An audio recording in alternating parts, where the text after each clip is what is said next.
Okay. My experiment with doing this type of clasp was to eliminate the visual connection between the woven part and the clasp.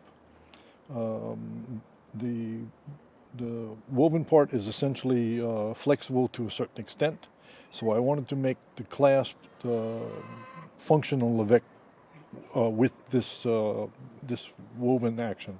So as you can see, it's movable. It pivots on the rivets that I attached it to the bracelet with. Okay, so to open the bracelet, you simply press down on the button, you pull it apart, and you twist the bracelet either way to put it on your arm. Okay, so in order to put it back, it's simple like that. But at certain angles, it pivots and it flexes with your arm and with the bracelet.